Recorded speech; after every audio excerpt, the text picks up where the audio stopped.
Bom dia a todos. Excelente dia, um dia lindo mesmo hoje. Graça e paz do nosso Senhor Jesus. As crianças vão sair, mãe? As crianças? Sim? Então, criançada, chispa.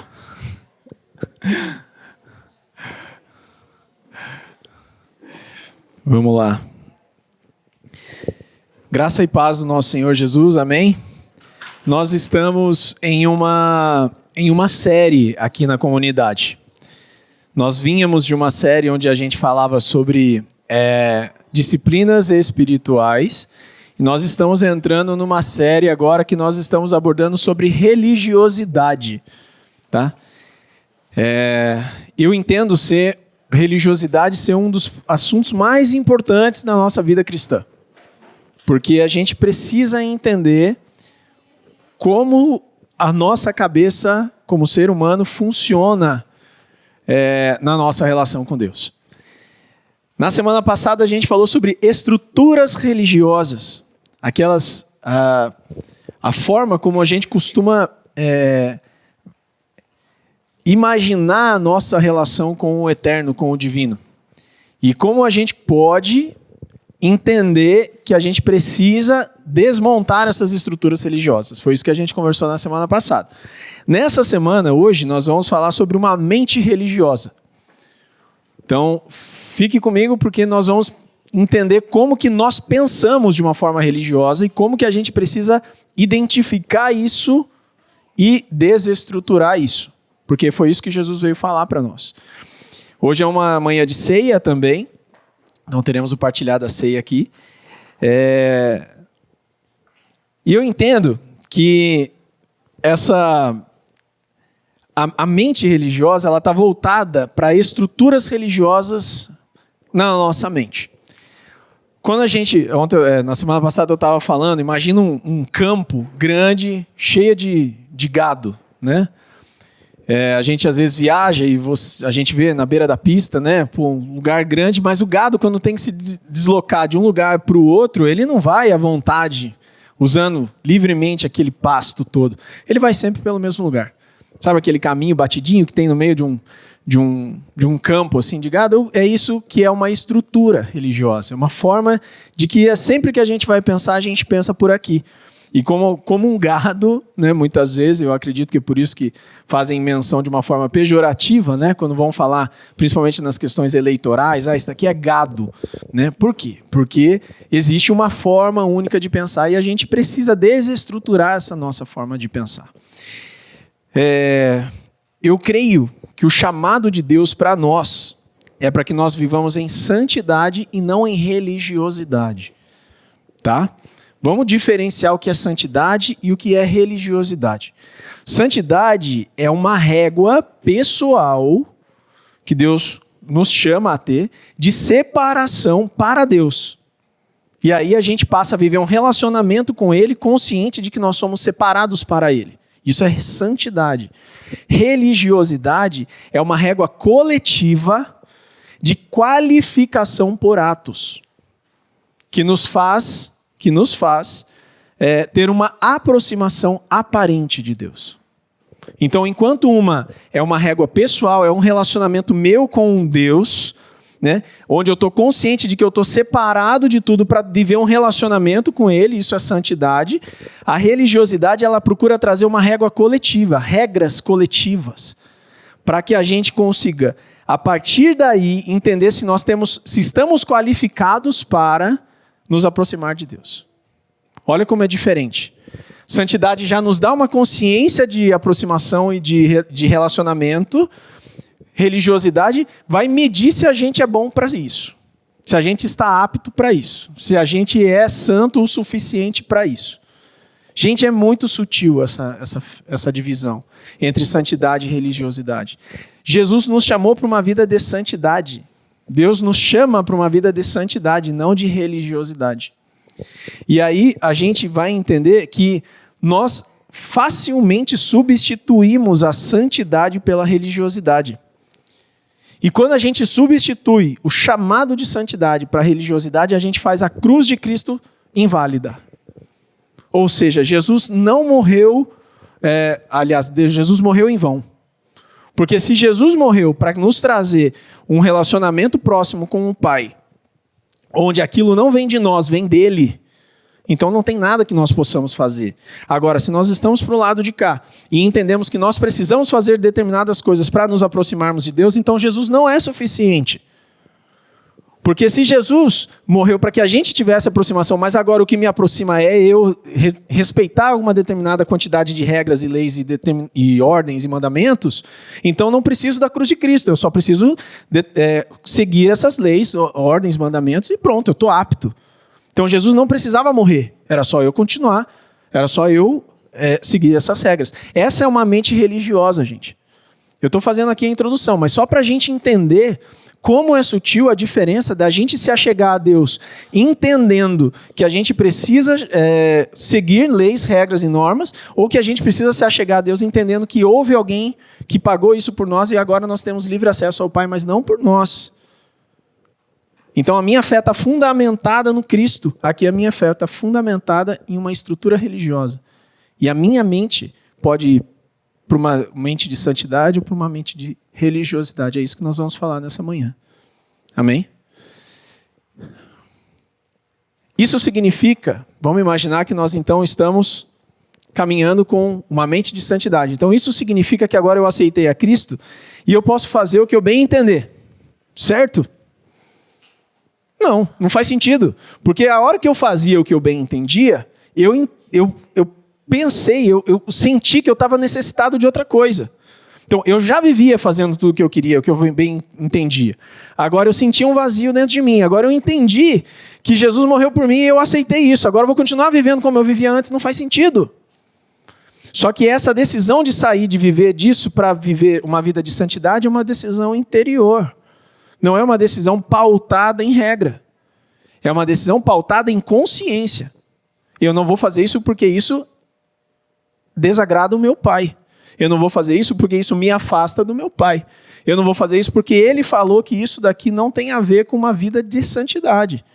Eu decido o que fazer, o que não fazer, de acordo com o meu relacionamento com ele.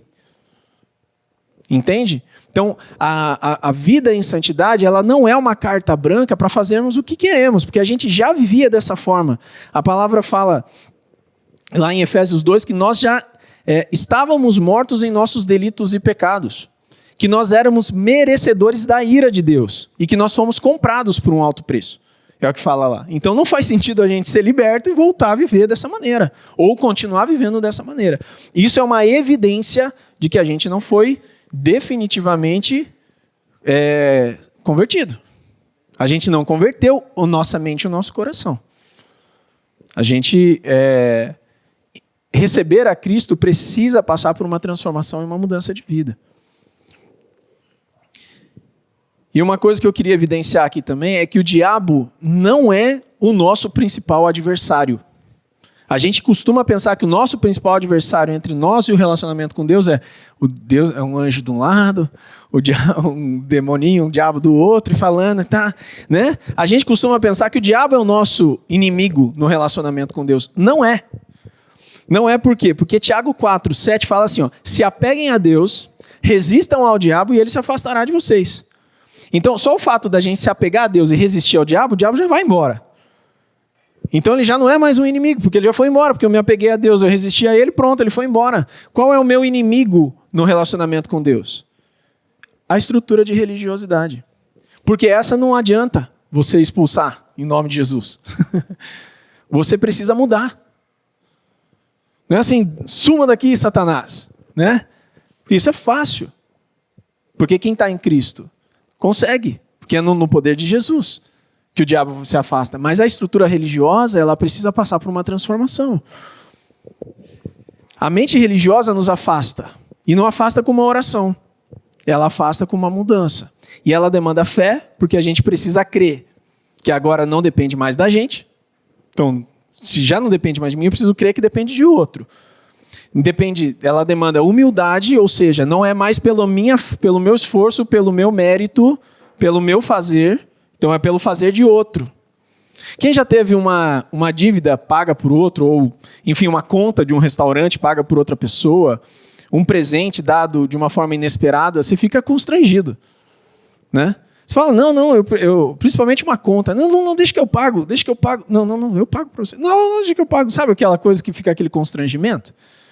Isso é um ato de humildade também. Você deixar que o outro faça algo por você. Porque senão, eu sou autossuficiente, você não pode fazer isso. Você não pode abrir uma porta do carro para mim, você não pode servir algo para mim, você não pode fazer minha mala para uma viagem, você não pode. Então, um ato de humildade é eu entender que o outro fez algo para mim e eu receber aquilo. Então, e também depende de transformação. Uma mudança de mente demanda transformação. Eu quero convidar você a abrir comigo no versículo base que nós vamos trabalhar hoje, que está em Lucas 5, 33 a 39.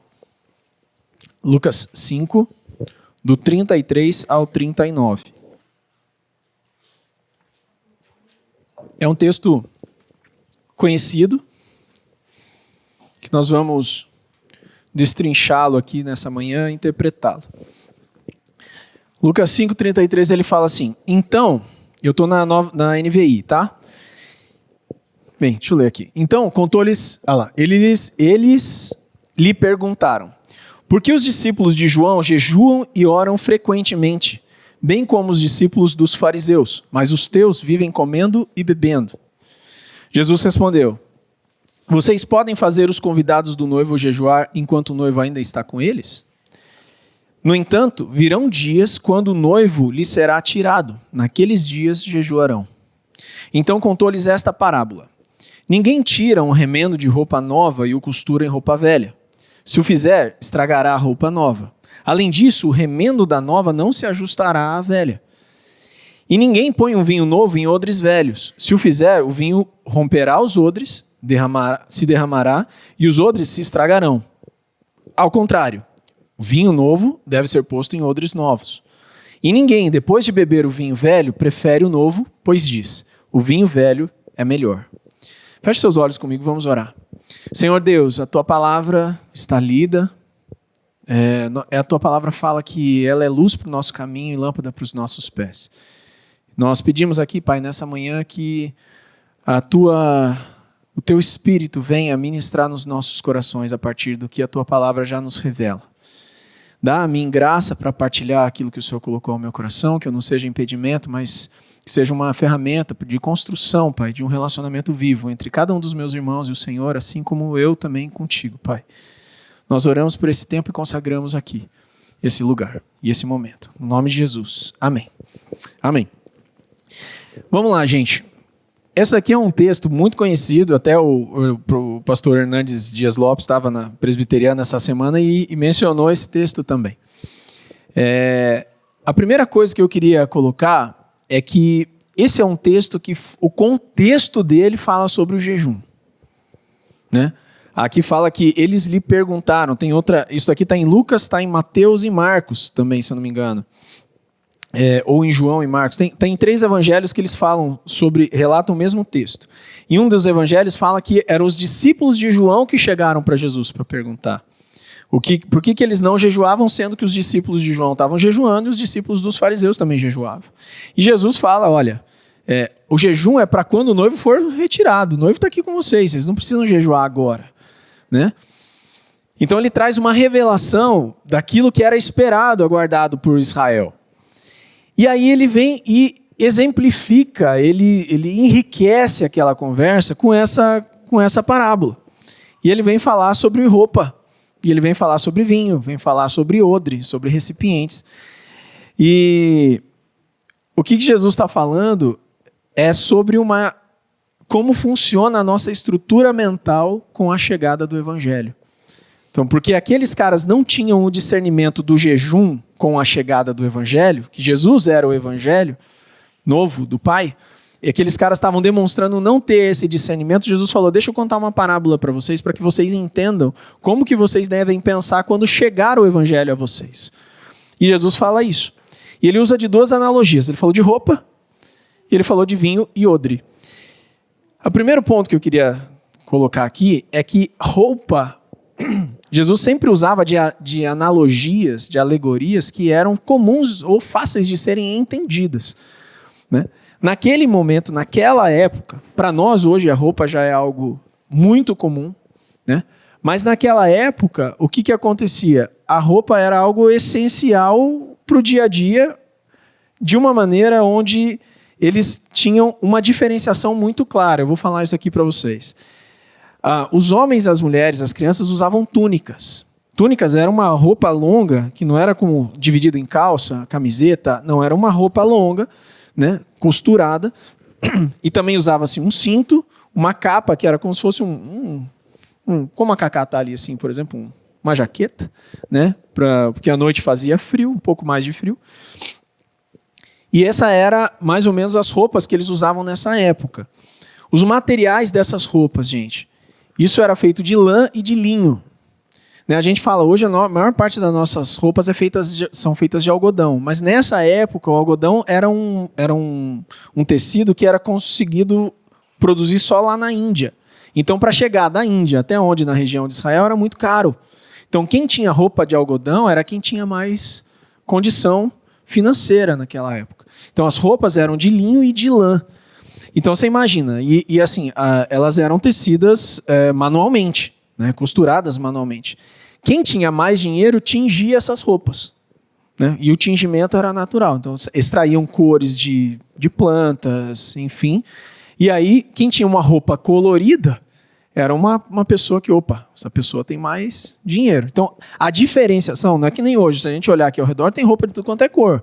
Lá era tudo bege na roupa, né? Cor normal. Aparecia um coloridinho ali e falava, essa pessoa tem um pouco mais de dinheiro, tem uma condição financeira melhor.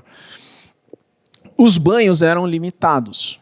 Não existiam uma condição como hoje a gente toma 2 banhos talvez por dia, tem gente que gosta, né? Naquela época não. O banho ele se limitava ou a um rio ou a um tanque, né? E muitas vezes, como esse banho era tomado na frente de outras pessoas, tomava-se banho com a própria roupa. Você entrava de roupa e tudo, tomava banho, saía lá, a roupa ficava molhada e ficava secando a roupa no corpo.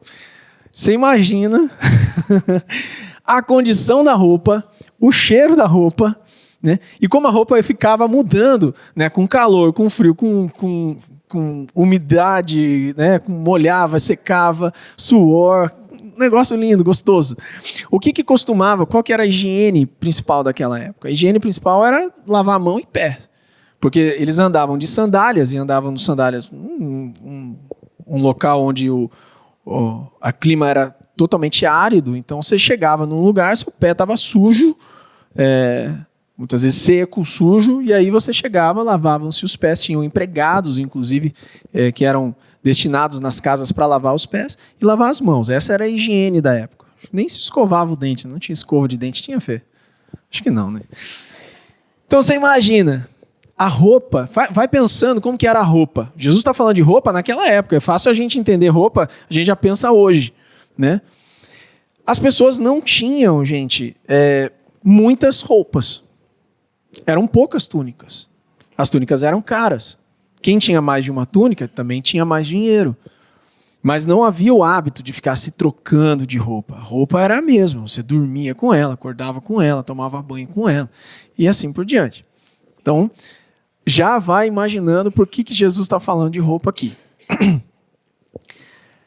As roupas duravam anos.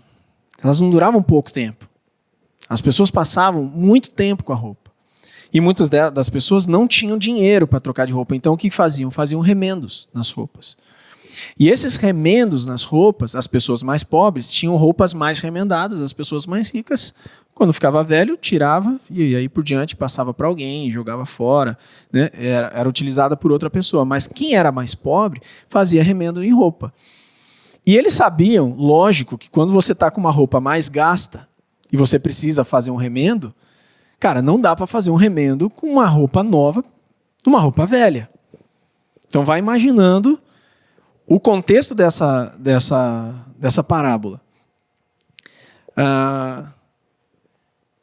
Esse era o contexto histórico e cultural.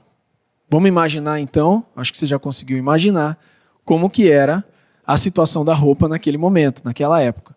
Mas existe também um contexto bíblico sobre roupa. A palavra fala sobre vestes. O que são as nossas vestes? Para que serve uma veste, uma vestimenta, uma roupa? Primeiro, por que a gente põe roupa para sair de casa? Para não sair pelado. Né? Para cobrir a nossa nudez, que muitas vezes é a nossa vergonha. Né? Se alguém sai pelado na rua, é uma vergonha. Então, as roupas, as vestes, elas têm uma primeira função que é cobrir uma nudez. Inclusive, Deus faz lá em Gênesis 3:21, fala, Deus fez roupas de pele, Adão e Eva, e cobriu a nudez deles com isso. O segundo ponto que roupa, no contexto bíblico, vem trazer é sobre santidade, sobre pureza e sobre identidade. Tá? Isaías fala assim, pois me vestiu com roupas de salvação e me cobriu com manto de justiça. Então, Isaías está falando sobre um símbolo, a roupa como um símbolo de justiça e de salvação. Né? Ele trocou as minhas vestes, ele trocou aquilo que me cobria, que era às vezes algo que me envergonhava, e agora ele está me dando uma nova vestimenta.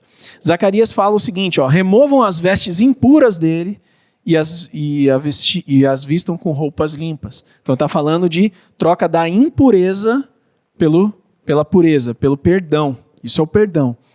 Então roupa, na palavra também tem essa conotação de perdão. Apocalipse fala o seguinte, foi-lhe dado de vestir linho fino, brilhante e puro. Isso aqui fala das obras justas de uma pessoa. Então, uma pessoa que está assim, apresentada diante de Deus no Apocalipse com uma obra, com uma roupa limpa, né, linho fino, brilhante, puro, fala de obras, né, que a pessoa teve em vida. Outra conotação que a palavra traz para a roupa é separação. A gente sabe que os sacerdotes naquela época, que entravam no Santo dos Santos, eles tinham que ter uma estola sacerdotal, uma túnica sacerdotal que era de linho puro, sem nenhum remendo, era uma única peça. Ele não podia ter, tipo, isso aqui é uma remenda, né? Isso aqui, da nossa roupa, né? Faz uma manga, vai lá e costura aqui.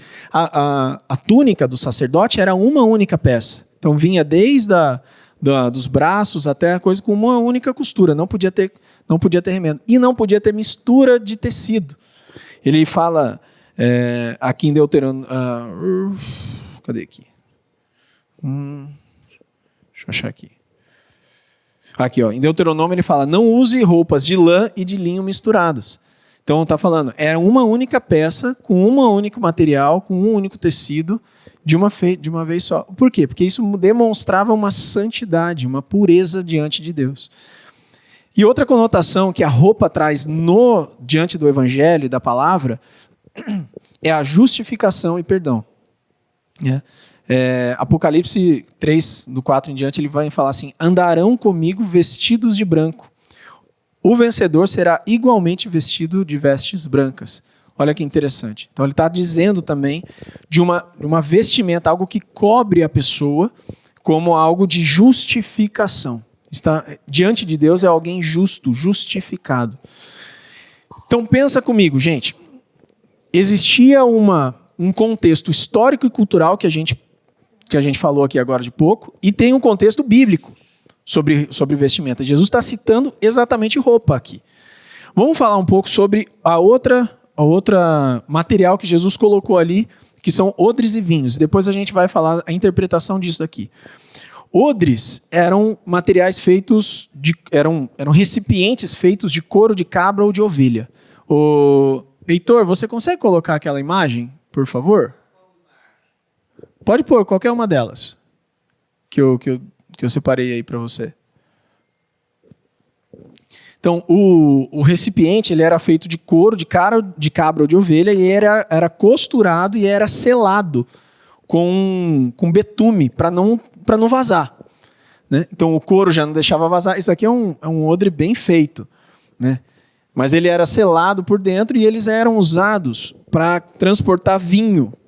Às vezes água, às vezes leite também, mas o mais comum era vinho. Põe o outro para mim, Heitor, a outra imagem. Isso. Isso aqui era o mais comum da época. Que era o quê? O animal era morto, tiravam a carne e costuravam no formato do próprio animal. Né? A cara da Cacá. Super. Então, esse era o mais comum. Aquele lá estava bem feitinho, bem bonitinho. Mas esse aqui era o mais comum. Então, eles tiravam e no orifício do pescoço, né, onde cortava o animal, era a entrada de entrada e saída do recipiente, do vinho, enfim, e costuravam todo o resto. Isso aqui, os odres eram muito, muito comuns de serem encontrados, inclusive naqueles pátios do templo, onde Jesus foi lá e virou tudo, né? Eram vendidos ali também, né? E o odre era um material, era um objeto muito comum naquela época, porque não existia geladeira, não existia garrafa, não existia nada. Vamos pensar isso. Como é que eles guardavam água para ir de um lado para o outro? Era cantis, né? E em vez de você levar no lombo, né, de um camelo, de um cavalo, um recipiente redondo, duro, é mais fácil levar um recipiente mole que você fecha bem, veda ele, põe no lombo ali e você vai caminhando. Muito, às vezes, distâncias longas aí. Pode tirar, Heitor, que é meio feião esse negócio. Pode tirar, vou voltar lá. E o vinho, gente, o vinho tinha um contexto também cultural e também um contexto bíblico. O contexto cultural do vinho era o seguinte, gente. O vinho era uma parte vital da alimentação e da cultura dos povos bíblicos, né? O local onde eles estavam favorecia muito a cultivo de uva, então eles faziam suco de uva e descobriram ao longo do tempo que a uva fermentava e ao fermentar ela gerava álcool e aquilo gerava um outro tipo de bebida. De um suco ele passava para vinho, né? E o vinho ele estava muito ligado a festas, a rituais, a celebrações, a hospitalidade. Você ia receber alguém na casa, você servia um vinho para aquela pessoa, né? E era considerado também uma oferta aceitável, né, nos rituais. Então, o contexto histórico é que o vinho puro naquela época tinha muito valor, né? Dentro do contexto bíblico, gente, o que o vinho significa na palavra? Né? O vinho na palavra ele vem falar sobre alegria, sobre celebração. Toda vez que tinha uma festa, a gente precisa lembrar que a religião judaica, né, o judaísmo, né, não falando como religião, mas o judaísmo ele tinha 7 festas ao longo do ano, né? 7 calendários. Imagina você ter... Ontem eu estava na fila do mercado e a pessoa falando: esse é o último feriado do ano, o próximo é em junho, depois é só em dezembro. E a pessoa lamentando, eu comemorando lá, porque eu não gosto de feriado, né? Mas a pessoa lamentando lá. Por quê? A gente, assim, as nossas festividades geralmente são em feriados, né? Mas o povo judeu, ele tinha festas ao longo do ano. E 7 festas, isso era regado a vinho. Tinha vinho nas festas, né? E o vinho falava de uma alegria. Salmos 104:15 vem falar assim, o vinho que alegra o coração do homem. Eclesiastes vem falar assim, coma com alegria o seu pão e beba o seu vinho de coração contente. Então, olha como o vinho fazia parte do dia a dia, tanto da sociedade, mas também da religião, fazia parte da religião. E isso era um sinal de alegria para aquele pessoal, mas também tinha um sinal de aliança. Jesus, quando vem falar sobre, no Novo Testamento, que existe um símbolo de uma nova aliança, hoje a gente toma suco, tá, gente? Mas o que Jesus fez? Ele tomou um cálice e disse, esse cálice é o cálice da nova aliança. Por que ele usou o vinho? Porque, principalmente, a coloração do vinho lembra um sangue, né? Mas o vinho está ligado à alegria. Então ele está falando, existe uma nova aliança que é feita no meu sangue. Existe uma alegria agora, nova, no meu sangue. Jesus usou o vinho como isso. Ele podia ter usado qualquer outra coisa. Ele podia ter usado água. Mas a água é a simbologia de limpeza. O vinho é uma simbologia de alegria. Então Jesus também teve esse cuidado de usar um material, né, o vinho para simbolizar uma nova alegria que estava vindo na nova aliança. O que a palavra fala sobre vinho? Ela fala que ela não proíbe. Você vai rodar a Bíblia e você não vai ver um versículo que fala assim, não bebeis vinho. A Bíblia fala, não bebeis muito vinho. Não se embriaguem. O que ele fala aqui em Efésios 5, não vos embriagueis com vinho, no qual há devassidão. Provérbios vai falar assim, o muito vinho é escarnecedor e a bebida forte alvoroçadora. Né? Só que não existe uma proibição do vinho, a não ser que você entenda que você não deve beber vinho. E aquilo se torna lei para você, é o que Paulo vem falar. Né? Mas então eu não. O vinho, eu estou tratando aqui de assuntos para que a gente consiga entender o contexto para depois a gente entrar na interpretação. Então o vinho ele tinha uma representatividade de alegria, de celebração, de prosperidade, de bênçãos, de festa. Também era um símbolo da nova aliança e do sacrifício de Jesus. Porque se é o sangue dele, a gente lembra quando bebe o vinho, quando a gente bebe a ceia, né, hoje o suco, a gente lembra do sangue de Cristo vertido naquela cruz. É essa a intenção. E também fala sobre juízo. Então vamos entender o que Jesus estava querendo dizer. Eu passei por esses elementos porque eu acho interessante a gente contextualizar, porque Jesus estava contando isso naquela época. Como era o entendimento de vinho naquela época? Odre a gente nem tem hoje. Então, se a gente falar odre velho, odre novo, vinho no odre, a gente não entende isso com a nossa mentalidade de hoje, porque a gente não tem mais isso. Fazer remendo de roupa, remendo a gente nem faz hoje em dia. A gente leva na costureira, dá uns pontos ali, pronto. Muito difícil fazer um remendo em roupa.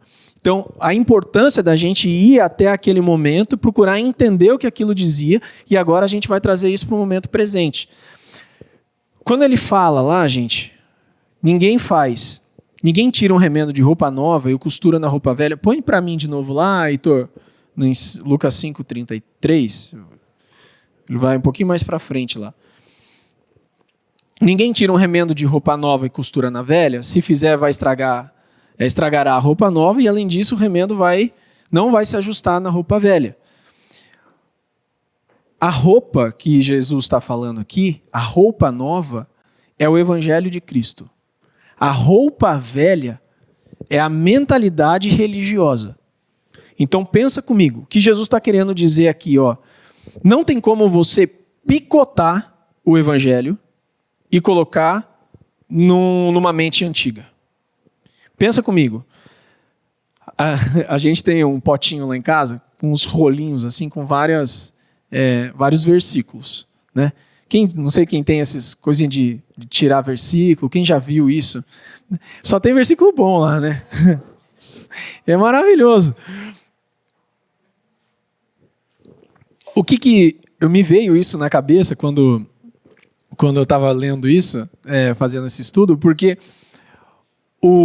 colocar remendo novo em roupa velha é a gente pegar um pedacinho da palavra que me agrada e encaixar na minha forma de viver como eu continuo vivendo hoje. Eu tiro uma série de versículozinhos ali que eu gosto e vou encaixando. E vou remendando. O que Jesus está querendo dizer é o seguinte aqui: o evangelho novo que é chegado a vocês através de mim não é com remendo. Ou você se desveste, né? Despir, né? Mas enfim, você se desveste da roupa antiga e coloca a roupa nova por completo, ou não vai funcionar. Porque o que Jesus está falando, se você remendar algo novo numa roupa velha, você vai estragar o novo. Ele não fala que você vai, fala até que você vai romper a velha, mas fala do odre. Mas o que a gente leu aqui é: ninguém tira remendo de roupa nova e costura na velha, se o fizer, estragará a roupa nova. Além disso, a roupa nova, o remendo novo, não se ajustará à velha. Olha, o que é jogado fora aqui quando a gente faz isso? É o evangelho de Cristo. Então, se a gente não pega o evangelho completo e não se veste do evangelho completo, a gente estraga o evangelho de Cristo na nossa vida. E a gente está falando de mentalidade religiosa. A gente precisa mudar a nossa forma de pensar. Porque se a gente não mudar a nossa forma de pensar, a gente vai ficar tentando encaixar o evangelho de Cristo na nossa antiga forma de pensar. E isso viola o evangelho de Cristo, é isso que ele está querendo dizer. Ou vocês se vestem de mim por inteiro, ou vocês não conseguem se revestir de mim pela metade, ou aos poucos, ou parcialmente. Isso é o que Jesus está querendo dizer. Não tem como fatiar o evangelho, a roupa vai rasgar. Uma roupa nova, não sei quem já teve... eu sou fera com roupa, Cacá fica louca comigo. Quem já comprou roupa, e aí você vai lavar, ela encolhe. Né? Mas roupa velha já está toda largada. Né?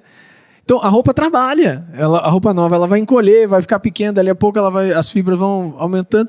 Cara, ela tem outro tipo. Agora você já pega uma roupa velha, ela já está toda escangalhada já, né? Então não tem como você ficar misturando isso. O que Jesus está falando, não misture aquilo que eu estou trazendo para você de novo com a forma antiga de você enxergar o relacionamento com Deus. Faz sentido? Quando ele vai citar, então, sobre odre e vinho, ele vem falar o seguinte: o vinho novo que Jesus está dizendo ali é o evangelho de Cristo. O vinho novo. O vinho velho é a estrutura religiosa judaica, ou a estrutura religiosa que você tem. Pode ser ela evangélica, católica, seja o que for, né? Estruturas religiosas velhas, depois que você encontra Cristo, elas caem por terra. O vinho novo que Jesus está falando é o evangelho dele. O odre, quem que é o odre? O que é o odre? O odre somos nós, né? Que nós retemos algo, né? Então, enquanto na primeira vez ele está falando sobre a gente se vestir, na segunda vez ele está falando sobre a gente conter. Então, uma coisa está por fora, a outra coisa está por dentro. Gente, eu me lembro disso daqui da samaritana, que Jesus fala para ela assim, ó: creia, mulher, em mim, porque já chegou o tempo em que Deus está procurando os verdadeiros adoradores, aqueles que o adorarão em espírito e em verdade, em espírito por dentro, em verdade por fora. Ele está falando a mesma coisa aqui. Se vestir é por fora, que as pessoas podem olhar para nós e ver as nossas vestes. E por dentro é o que está dentro de nós, é em espírito e em verdade. E os odres somos nós, né? Nós somos recipientes. Nós temos essa característica de conter algo dentro de nós. Nós não somos autossuficientes. Nós somos pessoas que precisam ser habitação de alguém. Né? Paulo vem falar lá em Coríntios que, acaso vocês não sabem que vocês são a habitação do Espírito? Né? Mas também Pedro, quando vem e nega Jesus, Jesus fala: afasta-se de mim, Satanás. Né? Satanás estava falando por boca de Pedro. Mas Judas, quando vai trair Jesus, a palavra fala que o diabo entrou nele. Então a gente é recipiente. A gente contém algo. Quando a gente põe um vinho novo num odre velho, você imagina um odre, né, de aquilo que a gente viu ali, de couro. Velho, o que acontece com o vinho? O vinho ele vai expandindo. Né? A gente foi uma vez numa vinícola, e as vinícolas elas põem o vinho novo em barris de carvalho. E esses barris que a gente foi ver, eles eram tampados na parte de cima com uma rolha grande de silicone, que veda assim. Mas todos os barris, eles estavam transbordados assim de vinho. Porque a hora que tirava um pouquinho, porque eles precisam tirar para aerar, saía vinho pra caramba dali. Por quê? Porque o vinho ele vai expandindo. Então ele vai expandindo o odre. Imagina o que acontecia com o odre. Ele ia expandindo o odre até o couro ficar bem laceado assim. E aí o vinho, um odre que já tinha contido vinho muito tempo, não dá para você colocar um vinho novo, porque daí o vinho novo vai trabalhar de novo, ele vai rasgar aquele odre. Então o que Jesus está querendo dizer é que nós somos odres, né? E não dá para a gente colocar o evangelho, que é um vinho novo, num odre velho. Então nós precisamos mudar o tipo de odre que nós somos. Nós temos que ser um odre novo, para receber algo novo. Porque se a gente colocar um vinho novo num odre velho, vai rasgar. Você não vai suportar. Vai perder de novo o vinho e vai jogar fora o odre. Você está percebendo a profundidade disso? Você joga fora o evangelho quando você não muda. Essa é a mensagem. Você desperdiça o evangelho de Cristo. Você joga fora a cruz de Cristo quando você não muda. Você recebe algo novo e aquilo não consegue reter em você porque você não mudou. Faz sentido? Agora, estou caminhando já para o fim aqui. Eu queria finalizar com algo que me chamou a atenção quando eu fui ler esses 3 relatos, nesses 3 evangelhos. Lucas é o único que termina dessa maneira como a gente leu aqui. Coloca para mim lá, bem no finalzinho, Heitor. Mais um para frente. Aqui, ó. Não, mais para frente. Não, para frente. Mais um. Mais um. Aí. E ninguém, depois de beber o vinho velho, prefere o novo, pois diz o vinho velho é melhor. Gente, quem gosta de vinho sabe que os melhores vinhos são os reservas, ou os Gran Reservas. Tem acima do Gran Reserva, pai? O selecionado lá. A gente foi uma vez numa vinícola, né, lá no Chile, e existia o reserva, o Gran Reserva e tudo mais, e existia um lugar, gente, que era cadeado, assim, fechado, né? Você só conseguia ver as garrafas, que era a reserva da família. Você imagina, para mim aquilo lá é acima da reserva, né? Porque eles nem comercializavam, então aquilo era o melhor do melhor do melhor do vinho. E geralmente os vinhos reservas, os Gran Reservas, eles são vinhos que são envelhecidos mais tempo. Eles estão há mais tempo curtindo. O que Jesus está falando aqui? Ó? Ninguém depois de beber o vinho velho prefere o novo, pois diz o vinho velho é melhor. Parece que ele está contradizendo tudo que ele falou. E eu falei, gente, não é possível. Agora que eu construí todo o negócio aqui, entendi tudo que o Senhor quis me dizer, pai, agora Jesus termina com isso aqui. E depois de beber o vinho velho, a pessoa, ninguém que é em sua consciência vai falar assim, eu bebi o novo, eu bebi o velho, eu prefiro o novo. Não, o velho é muito melhor. Em termos de vinho natural. O que Jesus está querendo dizer aqui, e foi muito claro daí, é que naturalmente nós temos a tendência de nos manter numa mente religiosa. Entenda isso.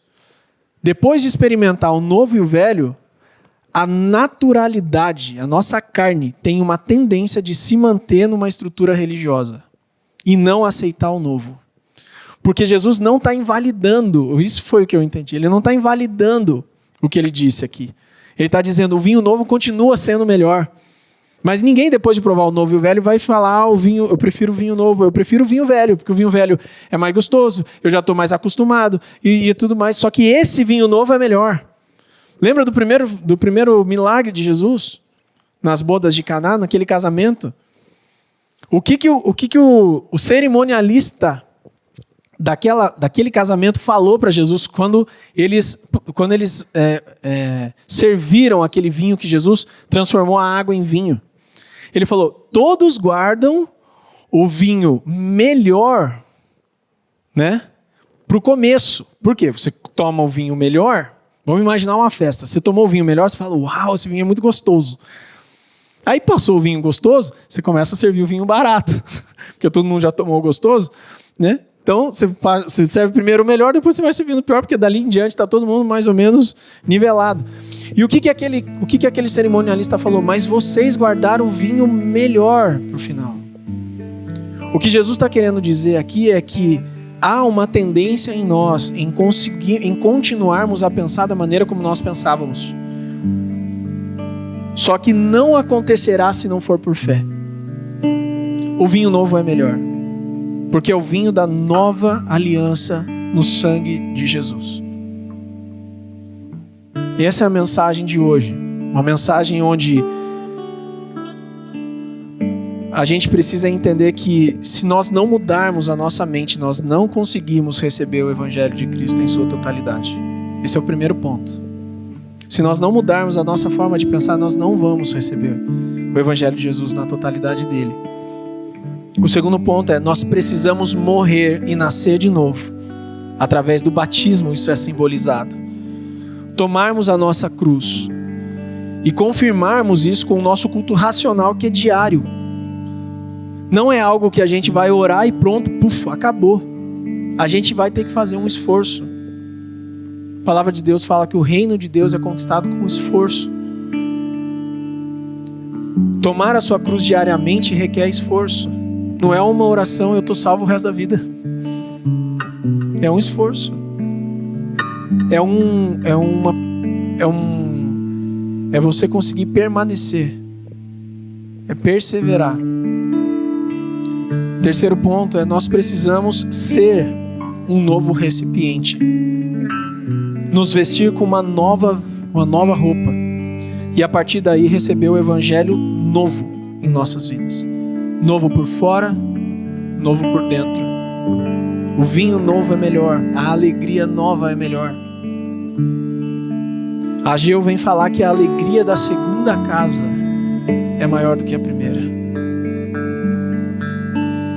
E por último, a recompensa disso é, Romanos 12 fala, quando nós conseguimos mudar toda a estrutura mental de religiosidade, entendemos o Evangelho de Cristo e recebemos isso nas nossas vidas, Romanos 12 vem falar, para que vocês sejam capazes de experimentar a boa, perfeita e agradável vontade de Deus. Eu não sei você, mas eu quero viver a boa, perfeita e agradável vontade do Senhor.